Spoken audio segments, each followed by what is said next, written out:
Hey friends, welcome back to Pages and Grace. My name is Jess, and today I have some books I'm gonna haul for you.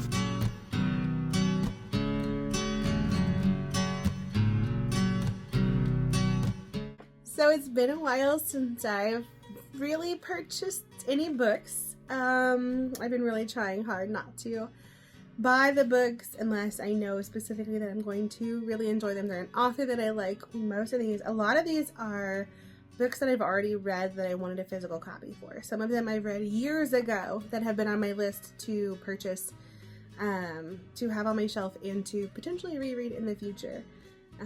But some of them are new, and let's just get into it. The first book is Insignificant Events in the Life of a Cactus. I read this one last year or the year before.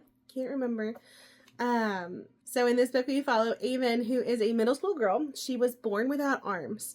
And so we get to go through her daily life and see all of the challenges that presents to her life and how she overcomes it. But she's also having to transition to a different school. Her family is moving. Avon is also adopted, which was another reason why I picked up this book in the first place. And I absolutely loved it. So I love Avon's personality in this. She is a shining star. And when she moves to a new middle school, as any middle schooler would have a difficult time moving to a different school, Avon is presented with some different challenges because they are not used to the different way that she does things. And she kind of finds herself looking for where does she fit in and how's she going to make it through this. So this is a fantastic book. If you have not picked it up yet, please do so. I highly recommend it. It looks like it won some awards in 2017. So this is not a new book, but it is one that I would absolutely recommend to anyone. The next book, let's go with this one, The Vanderbeekers of 141st Street. I also picked up another one in that series. This one's kind of banged up. So these are actually from eBay. So I like collecting different used books through eBay when I can. Our used bookstores here, we live in a very small rural area, and we do have used bookstores, and I do appreciate going through the thrift store and trying to find them. But a lot of times when it's something that's been on my list for a while, I will search eBay and see if they have a good but used copy of it that I can purchase. So the Vanderbeekers, I can't remember, I think Krista from Books and Jams that I saw read this. I saw somebody read it years ago, and I thought it was so cute, and it was so much fun. They are inventive, and just their family dynamic was so much fun to read through. I can't wait to continue on this series. I think this one is the third. Maybe it's not. Maybe it's the second one. Oh, there's a map inside. How fun is that? I love books with maps in them. I don't know. Maybe it is. I don't know. I'm going to have to look more into it. I will let you know here. All right. So the Vanderbeekers, great middle grade series if you have not picked it up yet. I got another I Survived. So I have been collecting these for years. I used to have them in my classroom for my middle school students. But I am collecting a few of them as we go through for my sons as they get older. The next book is the Screwtape Letters by C.S. Lewis. I have been slowly making my way through C.S. Lewis's works. I have not, I think I've read 2 or 3 at this point. It's funny because this morning actually on my Bible in a Year podcast, Father Mike was actually talking about C.S. Lewis, and he had a quote from C.S. Lewis in his commentary after reading through the readings for today. So I thought that was very fitting, but this is another one to add to my collection for C.S. Lewis. The next one I read years ago. This is called How I Killed Pluto and Why It Had It Coming. This is the story of Mike Brown, it's written by Mike Brown. So this was his story of how his research into finding another planet actually led to, more than one planet, actually led to the conversation to demote Pluto from being a planet to a dwarf planet. And I thought it was so much fun. So, and I was going through a phase where I was reading a lot of Neil deGrasse Tyson. It's actually blurred by him on the back. but I found this so fascinating. And will everybody? Probably not. I'm a science teacher, so I get this question a lot, why is it not a planet? Come on, why do we have to not call it a planet anymore? And he went through all of the details of not just the facts on why, but his process of going through and making discoveries, and just, it's so fascinating how they use telescopes and the physics behind it that I don't understand, to learn about the universe around us.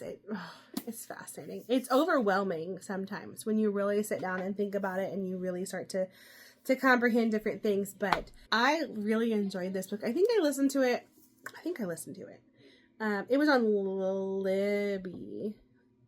I remember we were in our old house when I read it. Yeah. But I have wanted a copy of this for my shelves for a long time, and now I finally have it. So the next book I picked up was Sarah Morgan, The Christmas Sisters. I have read a few books by Sarah Morgan that I really enjoyed. This one I saw the cover years ago. I can't remember what year. This one, 2018 is when this one came out. I still haven't picked it up, but I've been slowly adding to my Christmas pile for different Christmas reads to pick up this year. And so this is when I was like, you know what? It was a couple dollars. I'm going to pick it up and read it this Christmas season. So the next book I picked up was Murder on the Orient Express by Agatha Christie. Again, I found a used copy of it to read through. This looks like number 10 on the Hercule Poirot in the Poirot series. So I think I am on book 2 or 3 in his series. I'm trying to read them in order, but I'm excited to pick that one up. And the next one is a lot further down there, but Death on the Nile by Agatha Christie. Why do they put those on there? Why do they put those permanent stickers on there? But this is in the Poirot series as well. The next one goes along with my revolutionary history kind of study I've been doing. I've been reading through a lot of books in that time period, but Founding Brothers. This one is by Joseph J. Ellis. I didn't really read a whole lot about it, but it's about the founders of the American Republic: John Adams, Aaron Burr, Benjamin Franklin, Alexander Hamilton, Thomas Jefferson, James Madison, and George Washington. It's during the 1790s, which Ellis calls the most decisive decade in our nation's history. So, I will probably put this on the pile to read a little bit later, probably next summer when I go into another deep dive, kind of like I did this summer. So the next 2 books I picked up were both from David McCullough, and both books that I have read by him. The first one is The American Spirit. So this one is a collection of essays and speeches that he's given over the course of his lifetime, which it was repetitive in some situations, but it was very inspiring in others. So I really like that one. It's a short little book. The next one was The Pioneers, which I read probably 2 years ago now. Oh, there's maps. So I read The Pioneers about probably 2 years ago at this point.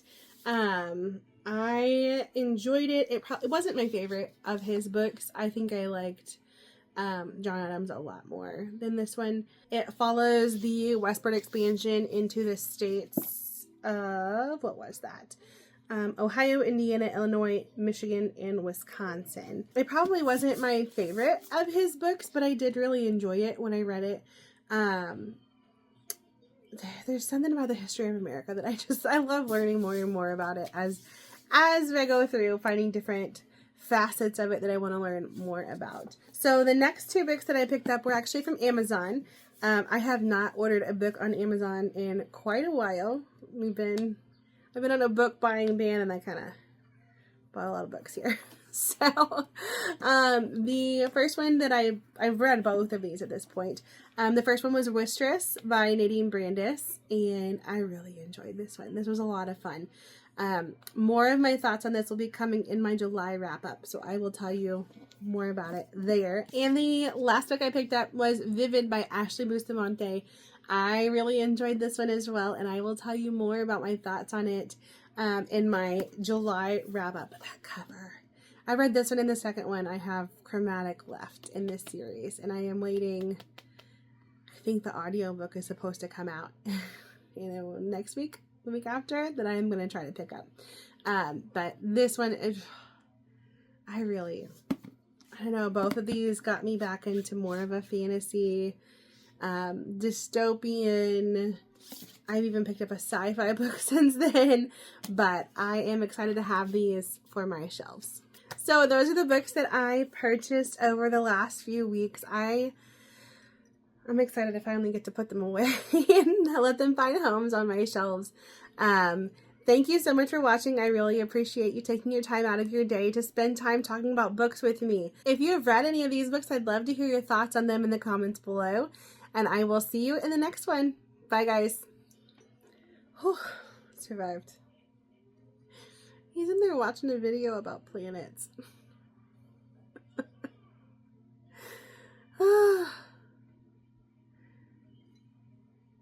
It's hard to communicate daily things, but he can name all the planets and the dwarf planets, and hey, it goes right along with this one, How I Killed Pluto and Why I Had It Coming. I don't know. He's amazing. Anyways, have a good day.